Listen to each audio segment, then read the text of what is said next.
Everyone thinks get-rich-quick scams are an internet problem. They're not. In the 1980s, millions of people chased guaranteed wealth through schemes that weren't always illegal, weren't always obvious, and sometimes actually worked. And almost nobody talks about them. When discussing financial scams, people jump straight to Ponzi schemes or Enron.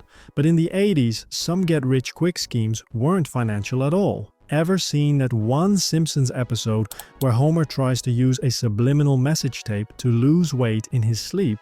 Well, that joke came from a very real belief. Subconscious sleep tapes. The quiet voice and soft music. The promise that while you slept, your life was changing. The 80s saw the rise of subconscious learning. Believe that you could reprogram your brain while unconscious. Learn a language, build confidence, manifest wealth, all without effort. All you had to do was press play. This was becoming an overnight sensation personified. These weren't financial scams in the traditional sense, more psychological shortcuts. The pitch was simple. Your conscious mind is the problem. Your subconscious is the key. Companies sold cassette tapes claiming you could learn Spanish, wake up more charismatic, or attract money simply by listening to affirmations overnight. In the Simpsons episode titled Bart's Friend Falls in Love, Lisa introduces Homer to the concept. This gag didn't come out of nowhere. It was mocking the millions of people who genuinely fell for it. These tapes were sold through mail-order catalogs, magazines, and late-night TV, glossy packaging, scientific-sounding language, references to brainwaves, hypnosis, and untapped mental potential. Some people thought they worked, not because they actually did, but because repetition, belief, and placebos can actually change behavior. People woke up more motivated, more confident, more willing to take risks. And in a decade obsessed with money, that felt like success. But it wouldn't be a get-rich-quick scheme without a catch. The real money wasn't made by sleeping with headphones. It was made by the companies selling the tapes. High margins, endless variations. New promises every year. Once people believed wealth could be absorbed subconsciously, selling the next shortcut became easy. Game shows. Remember all those game shows like Wheel of Fortune? Around the same time people believed wealth could be absorbed subconsciously, another kind of shortcut was playing out right in front of millions of viewers. On television, game shows in the 1980s weren't just entertainment. They were marketed as an opportunity. Ordinary people stepping into extraordinary luck, walking away rich simply by knowing the rules. And in most cases, that luck really was random, until 1984. That year, a man named Michael Larsen appeared on the game show Press Your Luck, a show built around a flashing game board that contestants were told was completely random. The goal was simple: rack up cash and prizes while avoiding a cartoon character called a whammy that would wipe out your earnings. The entire show depended on one assumption: that the board couldn't be predicted. Larsen didn't believe that. Instead of relying on luck, he studied the show obsessively. He recorded episodes at home, slowed them down, watched them frame by frame. What he discovered was that the board wasn't truly random at all. It repeated patterns. When Larsen finally got on the show, he didn't rush. He passed spins. He waited. And when the right pattern appeared, he struck. Again and again, he landed on the highest value spaces while avoiding whammies entirely. By the end of his run, Larsen had won over $110,000 in cash and prizes, an amount so large that producers immediately stopped the broadcast. They suspected cheating. They reviewed the footage. They searched for wires, signals, or outside help, but found nothing. Larsen hadn't broken any rules. He hadn't manipulated the system. He had simply understood it better than the people who built it. So the show paid him, then quietly changed the game board so it could never happen again. And that's what makes this story matter.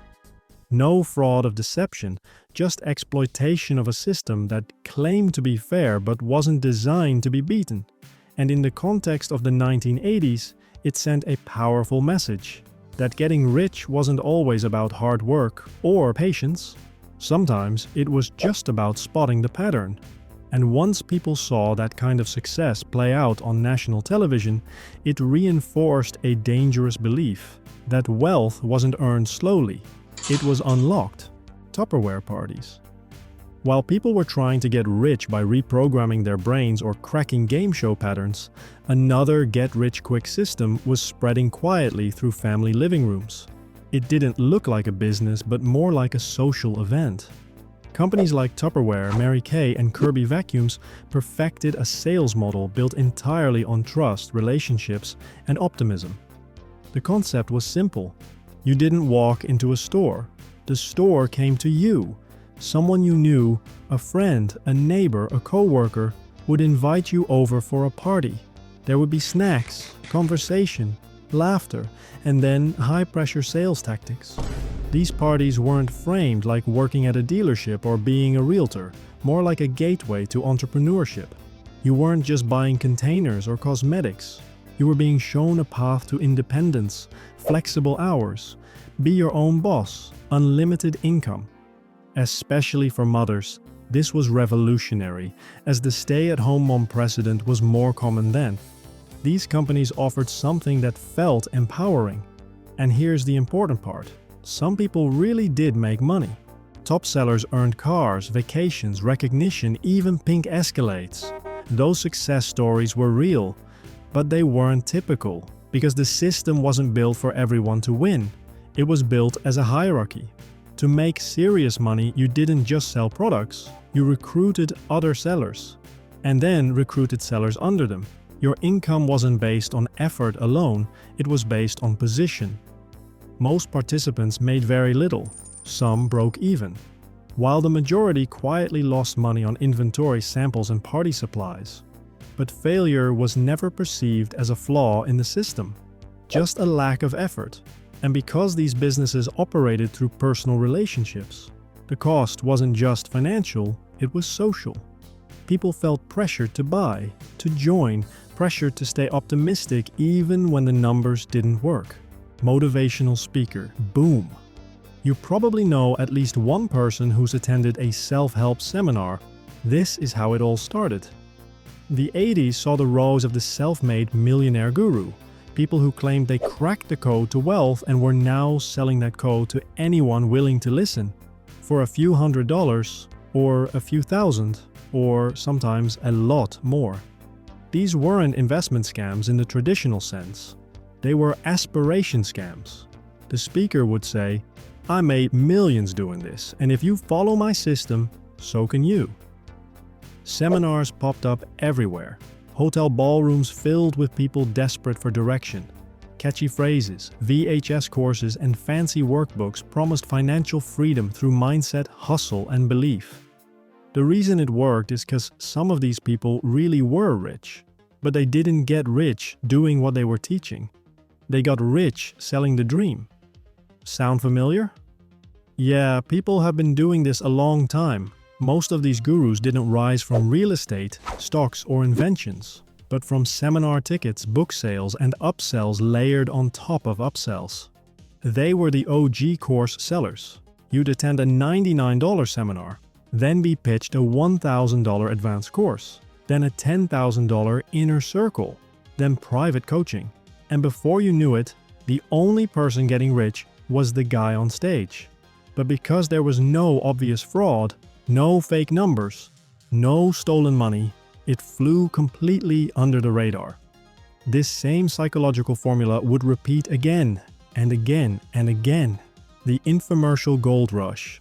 Long before that guy was yapping about knowledge in his garage filled with books beside his Lamborghini, there was late-night infomercials. Cable television exploded in the 80s, and with it came hours of unsold airtime. That airtime became the perfect breeding ground for opportunity, or at least the illusion of it. Every night, Americans were told they could get rich flipping houses, running vending machines, starting a mail order business, or get rich selling someone else's system, all without quitting their job. And no experience required. Spots were limited, of course. Think of it like the first side hustle. One of the most common schemes involved something called business-in-a-box models. you'd make a small investment of $1,000, and in return, you'd receive a binder, some marketing materials, a vague territory promise, and the claim that you now owned a turnkey business.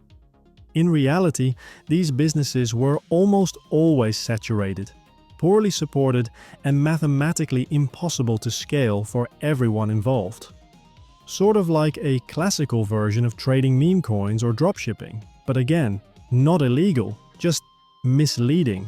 And man, people used to be a lot easier to fool. Since refund windows were short and contracts were airtight, most victims had no recourse. By the time people realized the math didn't work, the company had already moved on to the next wave of buyers. So why did all of this happen? Why did so many people fall for these schemes? Because the 1980s were a perfect storm. Economic optimism, cultural obsession with wealth, limited financial literacy pre-internet, and mass media amplification. People weren't stupid, they were hopeful. Unlike Ponzi schemes or accounting frauds, most of these 1980s get-rich-quick schemes didn't end in arrests. They ended in silence. Companies dissolved, gurus rebranded, victims moved on, embarrassed, broke, and unwilling to talk about it. Which is exactly why nobody talks about them today. But their legacy lives on. In online courses, meme coin hype cycles, and all those darn "just lock in bro" TikToks. The tools changed. The psychology didn't. If you want to learn more about wealth back in the 80s, you might like my video ranking every level of it, right up here. If you made it to the end, thanks for watching, and remember to hit that like and subscribe button, as not only does it help out a ton, but I would greatly appreciate it. Until next time, cheers.